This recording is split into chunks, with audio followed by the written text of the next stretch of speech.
Bem, vamos lá. Bom, então boa tarde para todo mundo, espero que todos estejam bem. Faz pouco tempo que a gente se viu, né?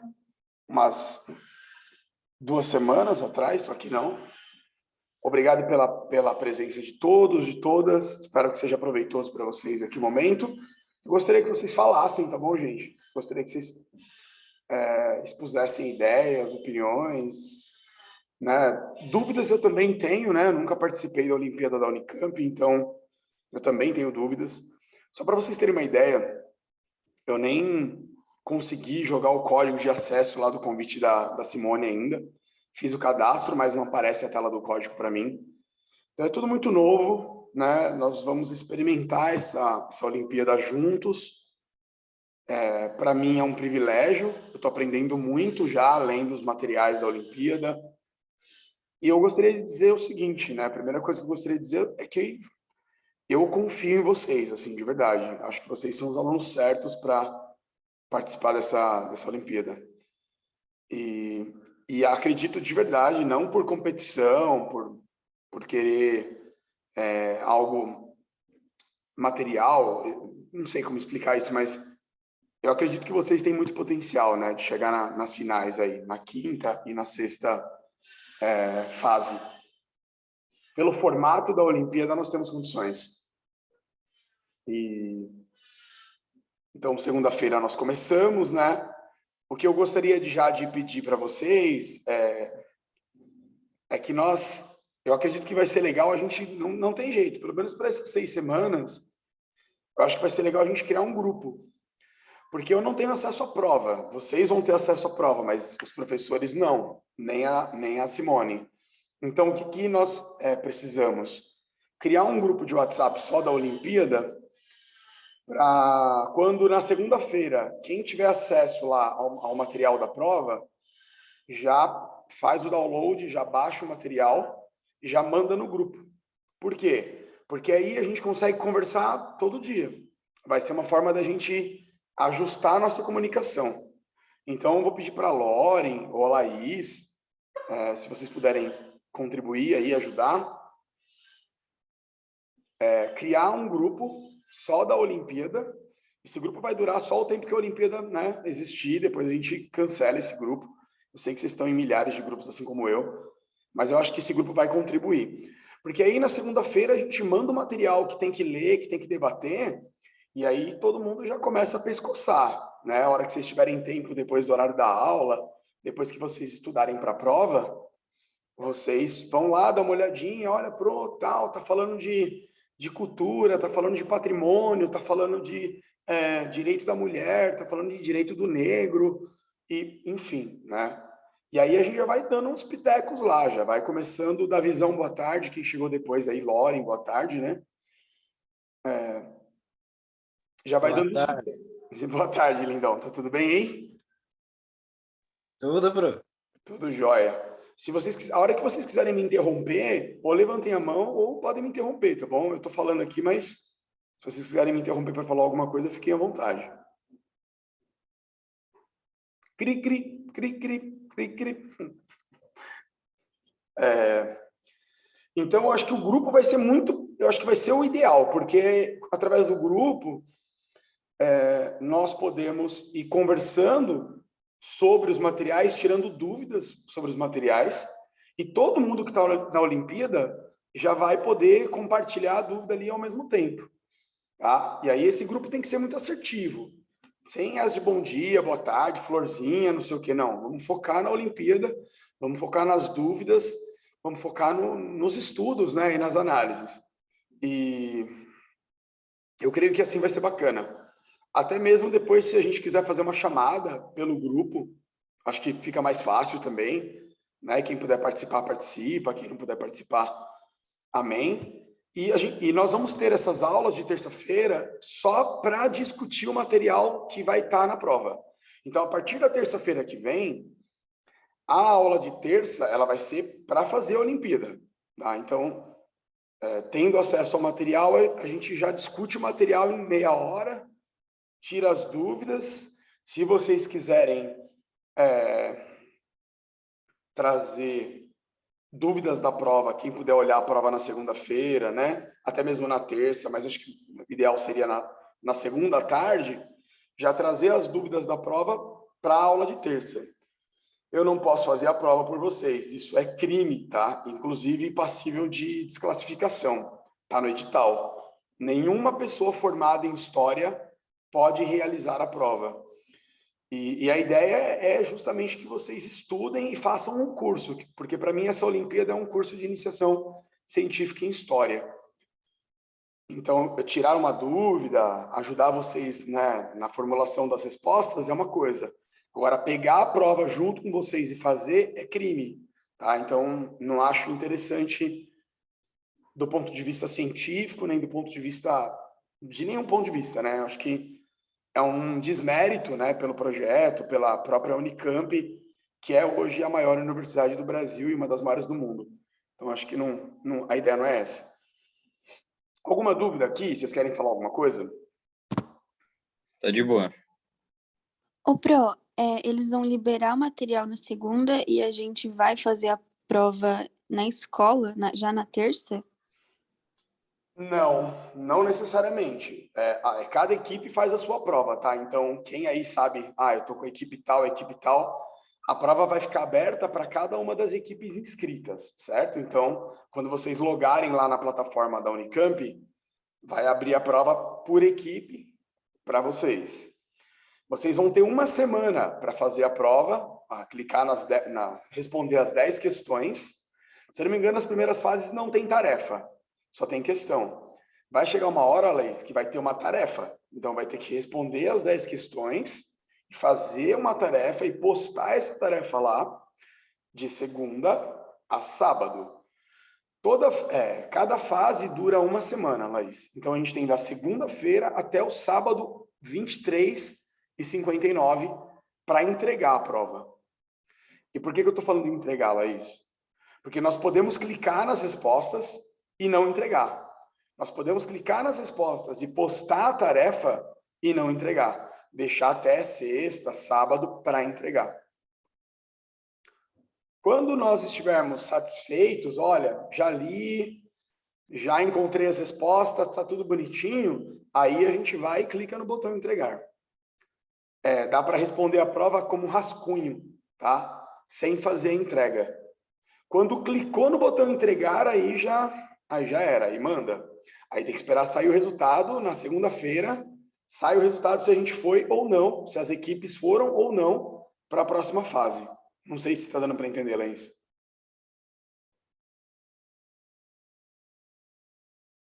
Deu para entender, sim. Meu Zoom bugou, desculpa. Não, tranquilo, de boa. Então, o foco é o quê? Ensino médio? O foco é pegar o material na segunda-feira, segunda, aula de terça, quarta, vai lendo as questões e analisando os materiais. Não adianta pensar em fazer a prova muito rápido, porque o ideal vai ser que vocês deixem a prova em rascunho. Exemplo, respondi a 1 e a 2 na segunda-feira, respondi a 3 e a 4, sei lá, respondi metade da prova na segunda, respondi metade da prova na terça. Pensa assim, vocês vão ter que se organizar, cada equipe, para responder a prova até pelo menos quinta, sexta-feira.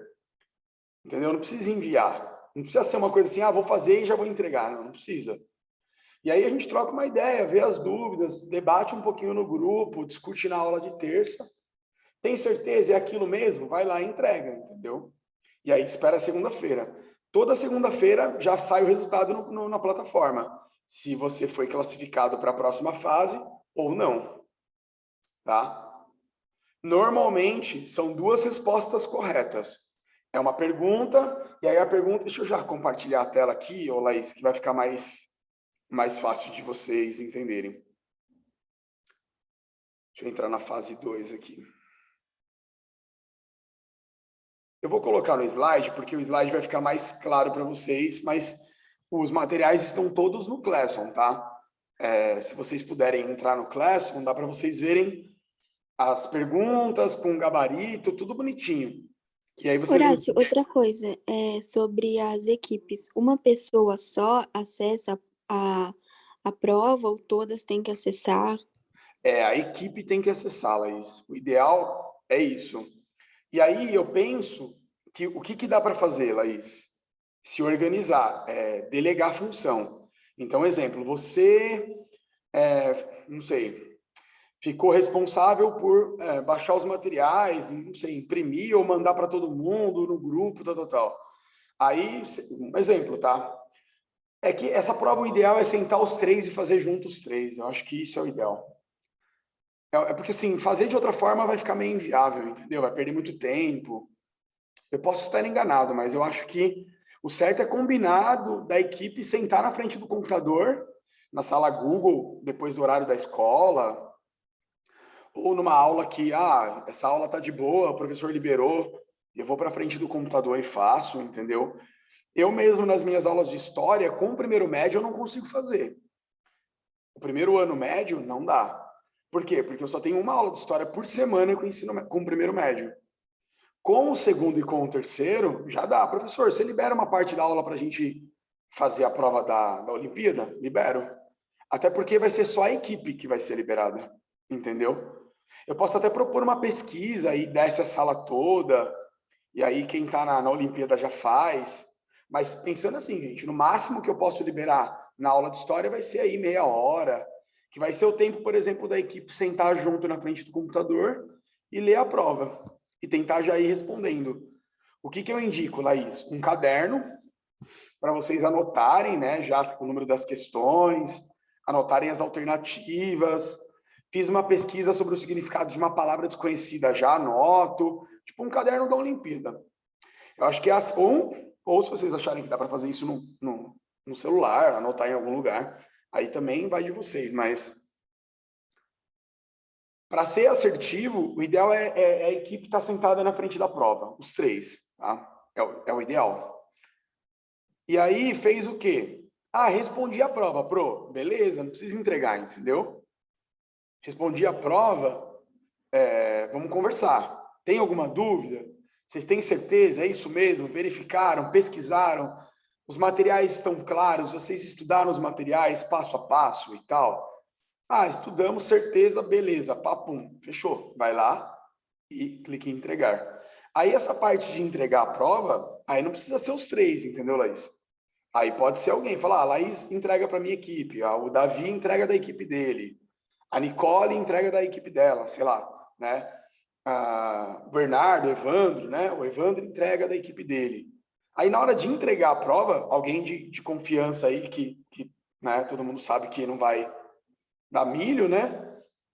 Vai lá e entrega. Ou mesmo, se vocês quiserem entregar sempre na quinta-feira, né? A gente desce numa parte da aula de história, abre a prova, confere, tá tudo bem? Tá, tudo bem. Entrega. Mas não tem pressa, porque tem até o sábado para entregar, entendeu? Então, não sei se ficou claro também, Laís. Ficou claro ou quer falar alguma coisa? Eu acho que ficou claro. Outra coisa, não sei pelos outros, né? Mas em relação a você dar um tempo da sua aula pra gente fazer, eu acho que seria melhor se você, tipo, abrisse na aula mesmo o material e aí, tipo, você lia com a gente. E aí você vai explicando essas coisas. Acho que é mais fácil da gente entender assim. Perfeito. A gente pode, nessas 6 semanas de feira, eu estou otimista, né, esperando que a gente chegue na última fase, né, mas a gente vai ter que fazer o nosso melhor, enfim, seja o que Deus quiser, e vamos se esforçar para dar tudo certo. Também, se não der certo também, vale a experiência, vale o aprendizado, né? Mas eu acho que nessas 6 semanas, eu deixo combinado com a Thaís, meia hora de aula, até uma aula, estou falando do segundo e terceiro, tá? Primeiro impossível, porque só tem uma aula por semana com o primeiro. Aí com o primeiro, o que eu poderia fazer? Com o primeiro, a aula de aprofundamento de ciências humanas, que é toda quarta-feira, meio-dia. É a última aula de quarta-feira, amanhã, no caso. E aí, para a semana da feira, para as etapas da feira, os 3 alunos que estão no primeiro ano na Olimpíada ficam comigo no aprofundamento de ciências humanas e eu dou aula de Olimpíada, tá? Aí, beleza. Aí, na quinta-feira, eu dou uma aula de história no segundo, uma aula de história no terceiro, para a Olimpíada. E na quarta-feira eu dou uma aula de história para o primeiro. Aí daria certinho, porque como é só 6 etapas, 6 semanas, seria ideal. A gente abre o documento, estuda, debate, tira dúvida. Eu não sei para vocês se vai ser fácil fazer a prova pelo celular, mas vocês acham que dá para fazer pelo celular? Acho que é ruim, né? Dá. O celular é meio ruim, eu acho. Então, como fica rascunho, ô Evandro, eu acho que não tem BO. Porque o problema é vocês entregarem a prova errado, entendeu? Ou sem responder todas. Não entregando, vamos supor que você está fazendo a prova, travou a internet, deu um problema. Que nem eu roteio a internet do computador que está na sala, entendeu? Então eu faço o roteador lá do notebook, e aí vocês usam o Wi-Fi do notebook. A internet é boa, não é tão ruim. Chega a quase 100 megas nos computadores da sala. Claro que o Wi-Fi não vai dar 100 mega, né? Mas mesmo assim, 20, 30 megas no celular tá ótimo. Já não vai dar pau, entendeu? E aí, prioridade para quê? Prioridade para quem tá na Olimpíada tendo que responder a prova, certo? Então, eu acho que fechou. Se a gente criar um grupo, se a gente tiver nessas 6 semanas uma aula de história para a gente abrir os materiais e discutir juntos, eu acho que a nossa assertividade vai ser tranquila. O que vocês acham? É a boa. Acho que... Ô, Pro, Oi. no caso da aula do primeiro, só tá 2 pessoas da equipe no aprofundamento de humanas. Eu tô no de exatas. Então, Davi, só para essas 6 semanas, o ideal seria você participar, cara. Eu poderia falar com a Thaís e falar com o Caio para verificar essa disponibilidade. Por quê, Davi? Essa Olimpíada, velho, é a Copa do Mundo do Jean Piaget, cara. Vou jogar real com você. Nós estamos na Olimpíada da maior e mais importante universidade do país. Então, participar desse projeto nessas 6 semanas seria muito científico, seria muito pedagógico, seria muito bom. E você poderia dar conta do aprofundamento de química, biologia, né? Química, não sei. Biologia. Pegar as informações e ir tocando paralelo, entendeu?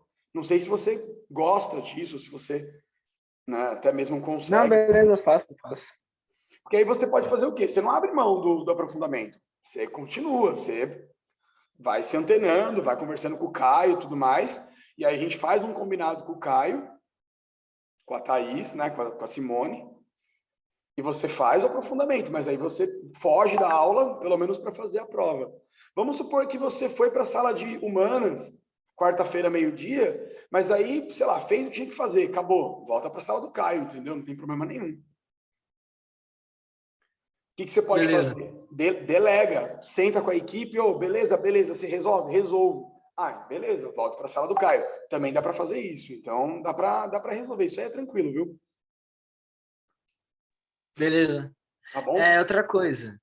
A prova, por exemplo, a gente abriu. Não pode fechar a prova enquanto não entregar também, né? Ou pode? Cara, eu acho que pode. Eu acho que pode. Eu vou verificar isso com o edital. Mas pelo que está escrito na primeira fase, e assim, repito, gente, eu também tenho dúvidas, tá? Essa instrução possivelmente ela vai ser disponibilizada para vocês. Eu estou com a segunda fase aqui aberta, mas eu vou abrir a primeira fase. Por quê? Vocês vão entender por quê. A primeira fase, quem assistiu o vídeo da aula passada, até me perdoa ser repetitivo, mas eu acho que é importante, tá? Isso aqui, Davi, vocês estão vendo a minha tela aí, né? Sim. Sejam bem-vindos à primeira fase da 13ª edição da Olimpíada Nacional de História do Brasil. Isso aqui é ano passado, tá? 2021. Mas você está mostrando a outra tela, eu acho, Pro. Você então tá mostrando o slide. então eu vou ter que fechar o share e fazer de novo aqui, peraí. Deixa eu pegar a primeira fase. Fase 1. Aí, agora vai. Vai, filho. E aí eles vão te dar as boas-vindas, tal, papapá, e vão falar, todas as fases vão ficar abertas na segunda-feira e vão fechar a 23h59 no sábado. Todas as 6 fases é a mesma coisa. Tem 10 questões e uma tarefa. Cada uma das questões tem 4 alternativas. Há mais de uma resposta correta. A Unicamp já está falando que tem mais de uma correta. Só que aí ela diz, mas cabe a vocês escolher qual alternativa consideram mais adequada. É óbvio que eu não vou clicar em uma só, né? O cara já está me dizendo que são 2. Atenção! A prova pode ser salva em rascunho, mas não se esqueçam de confirmar as respostas até a data limite, ou seja, até o sábado, né? No máximo aí 11 horas da noite. Clicando em entregar, tá? Então, o que eu entendo aqui, Evandro? Eu entendo que vocês podem clicar nas respostas e salvar a prova. Vou ter que parar. Beleza, salva a prova como rascunho. As suas respostas vão ficar salvas. Você não entregou. Você está fazendo a prova. Deu para entender ou não? Então, na minha opinião, dá para fechar assim. Sim, não, acho que dá sim, tá de boa. Então, isso é muito importante ficar claro para todo mundo. Por isso que eu quero agradecer vocês por terem entrado. É fundamental a gente não ter esse tipo de dúvida na hora, né? A gente ser bem assertivo. E prestar atenção, cara. Como eu tenho uma semana para fazer, dedica, velho. Pega lá uma questão, pega 2, pega 3, dedica. E faz com carinho. Vai cair lá uma pesquisa, que nem aqui, essa daqui do Bolsonaro, os caras arrebentou e ficou muito fácil, né? Os caras pegou o grafite lá do Guilis, que tá na Barra Funda, né? E sentou o pau no Bolsonaro. Falou, qual lado da corda você está? Do lado dos médicos, da ciência, das vidas, ou do lado da morte, né? Do vírus e do presidente? Mano, os caras destruiu o Bolsonaro. E aí a alternativa A e a B tá falando, a médica com roupas profissionais está lutando pela vida, a ciência em defesa da vida luta contra a propagação e o desejo da morte. Beleza? As outras 2, tá muito óbvio que tá errado. Então, quem foi nas 2 tirou 4 e 5 pontos, se eu não me engano. Cada questão vale um total, cada alternativa vale um total de pontos. Essa aqui do Matuto, ela já demanda um pouquinho mais de pesquisa. Por quê? Porque tem que ler a matéria da Globo, que está falando da festa do Matuto, que é uma festa folclórica, que mostra uma tradição popular lá do Sergipe, né? E aí você fala, mano, beleza, festa do Matuto é uma festa tradicional, fala do povo do Sergipe, mas o que é Matuto, né? Então aqui teria que pesquisar, por exemplo, bater um dicionário, pegar a palavra Matuto, estudar um pouquinho de folclore do Nordeste, de repente fazer uma pesquisa mais a fundo, entendeu? Então quando eu falo se dedicar, eu falo nesse sentido. Às vezes você pega uma questão, não tá óbvio o que ela tá querendo dizer. Dá para responder só lendo o material que a Unicamp vai dar? Dá. Mas eu acho que não é interessante. Eu acho que é interessante ler o material que a Unicamp vai fornecer e palavras desconhecidas, conteúdos de história que a gente não sabe, não conhece. Seria legal dar um Google, dar uma pesquisada, entendeu? Por quê? Porque aí você, na hora que você for ler as alternativas, A, B, C e D, fica mais difícil você clicar numa alternativa que não seria a correta, tá? Ainda que eu vou jogar na real com vocês, eu acho que vai piorando, mas a primeira fase, para mim, tá bem tranquilo. A segunda fase também, não tanto, mas também. Eu acho que eles vão aprofundando um pouquinho cada fase, por isso que eu acho que a primeira e a segunda fase vai ser mais light. E aí, quando chegar na terceira, na quarta, aí o bagulho começa a ficar hard, mano, de verdade. Tô sentindo isso. Então, aqui, por exemplo, você pesquisou o que é Matuto, tal, beleza. Aí você vai para as respostas, tá lá, festejo do Matuto, é uma festa que corresponde à cultura tradicional do povo do Sergipe. E aí a deputada votou para que se transformasse num patrimônio cultural da região. E ela também entende que isso gera lucro, porque é uma festa, então gera comércio, gera emprego e tal. E aí vai falar do termo Matuto. O que significa Matuto, né? Uma pessoa que mora no campo, tá? As outras, você só vai conseguir descartar porque você sabe o que significa, entendeu o que é a festa do Matuto. Então, tem que pesquisar para você não cair numa alternativa errada. O que acontece se eu clicar numa alternativa errada? Eu erro a questão? Não. Eu posso perder ponto. Vamos supor que você clicou numa certa e numa errada, você poderia pontuar 10 pontos, você vai pontuar 5, você vai pontuar 4. E isso, na final, vai te empurrar para baixo, né? E você pode ser desclassificado por causa de um erro desse. Tá dando para entender, médio? Tá de boa. Tá? A última aqui também foi tranquila, ó. Ixi, já deu tempo, cara. Mas eu já vou mandar um outro link para vocês, para a gente só fechar uma questãozinha da... Apesar que a discussão que ia fazer na outra, não sei quanto tempo eles vão demorar aqui, mas eu mando outro link se cair, tá? Aqui eles pegaram 2 vídeos da reinauguração do Museu do Ipiranga, e aí pediram para analisar os 2 vídeos. O Museu do Ipiranga ficou fechado porque foi embargado, né? Não tinha condições de ser visitado por más condições, má conservação e tal. E aí eles perguntaram, né? O que significa, então, baseado na análise dos vídeos, o que você pode, né, descrever aqui? Deixa eu ver o que ele perguntou. A partir dos documentos, suas pesquisas, é correto afirmar que o Museu Paulista se tornou um espaço de valorização da memória bandeirante, que o Museu do Ipiranga configura-se como um lugar de construção de memórias, tal. Então, aqui está bem tranquilo, né? Entretanto, não pode viajar, né? Ó, o Museu do Ipiranga passou por uma obra de restauração, expansão do prédio, o que descaracterizou o seu valor. No vídeo está dizendo que não. No vídeo está dizendo que até a pedra da calçada foi preservada, entendeu? Os caras salvaram até a calçada do museu, que é considerado o museu mais antigo de São Paulo, né? Da época de Dom Pedro. Então, nada a ver. Os vídeos conjugam música, imagens, edifício, monumento e fala de especialistas para criar um cenário grandioso e convidativo ao público, né? O vídeo fala muito mais do que isso, né? O vídeo não é pipoca, né? Não é propaganda. O vídeo fala da importância de conservar e de reinaugurar o museu, tá? Então, tem que prestar atenção, né? Tudo que foge do conteúdo principal, já descarta e clica em 2 que vocês veem que está mais dentro do assunto, tá? Evitar clicar em 3, cara. Só se for muito assim, tiver muito, ó, é isso, cara. Certeza que essa alternativa tá certa, tem 3 corretas, beleza? Se a equipe achar que tem 3 corretas, tudo bem. Mas pelo que eu tô lendo, são sempre 2, tá? E varia. Pode ser B e C, pode ser A e D, pode ser A e B, C e D, pode ser uma sequência, aí é misturado, tá? Bom, eu não sei se vai dar tempo, para não ter que abrir outro link, até porque 4 horas eu tenho reunião de pais aqui, então faltam 9 minutos, tá? Mas o tempo passou, voou rápido aqui, né? Fase 2, ó. Deixa eu clicar na fase 2. Gente, a fase 2, para mim, o negócio já deu uma entornada. Eu cliquei no lugar errado. Oh, bonito mesmo. É o PowerPoint que eu quero. Aqui, ó. Fase 2. Depois eu coloco os slides lá para vocês, para facilitar, mas vocês têm os PDFs, tudo isso que eu tenho, que eu estou mostrando, vocês têm, tá? Tá no Classroom.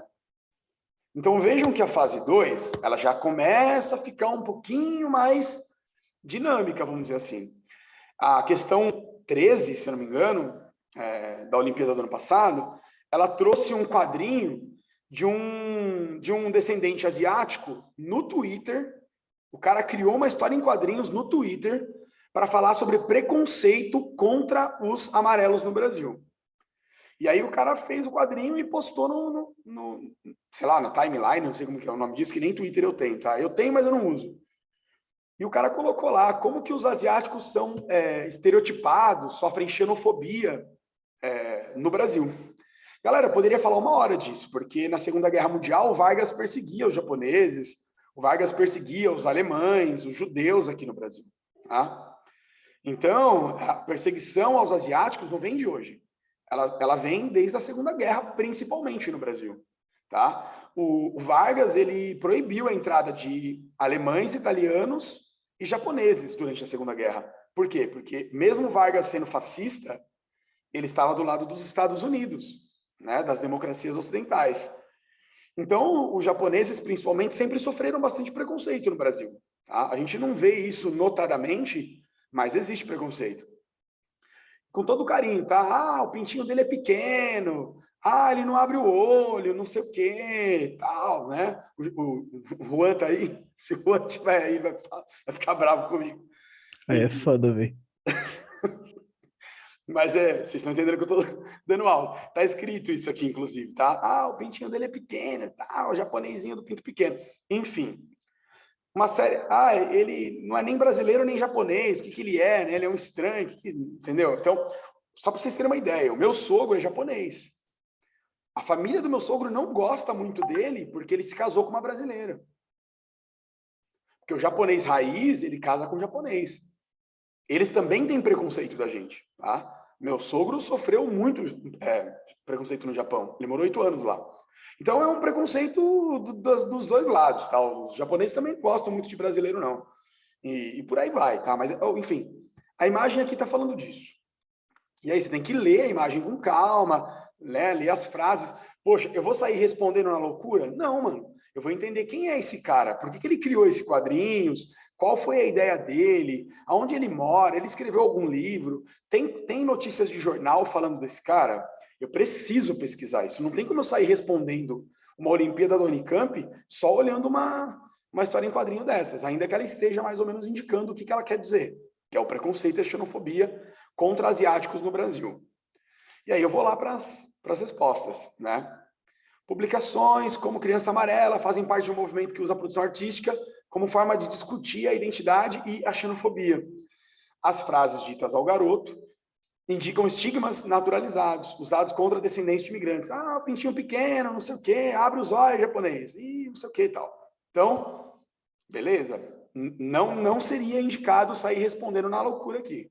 Aqui o ideal seria pesquisar e entender um pouco melhor o contexto desse quadrinho e dos significados desse quadrinho, tá? Eu vou para essa aqui, para a última, tá? Aqui tá falando de gripe, tá? Não, aqui tá falando de gripe? Nem lembro. Não, desculpa, aqui. Eu vou para a última, gente, porque a última tem tudo a ver. A última, os caras pegaram a questão 14 ou 15, eu acho, tá? Para terminar a nossa aula. Os caras pegaram um texto dos senadores do primeiro reinado.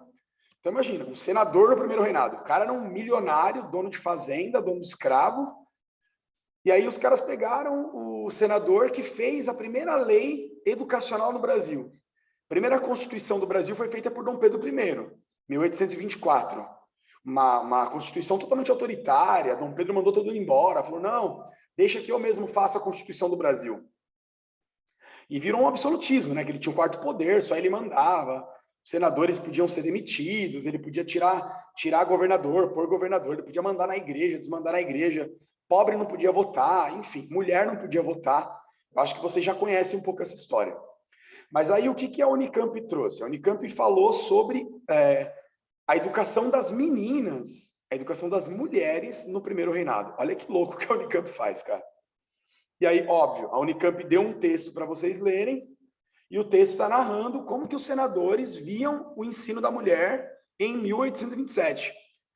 E o cara vai dar no meio, velho. O cara vai falar, olha, eu não nego que as mulheres são inteligentes, tal, tem uma ou outra aí que se sai, mas elas não podem ser generalizadas como pessoas inteligentes, porque, em geral, as mulheres são incapazes. As mulheres não têm a mesma capacidade que os homens.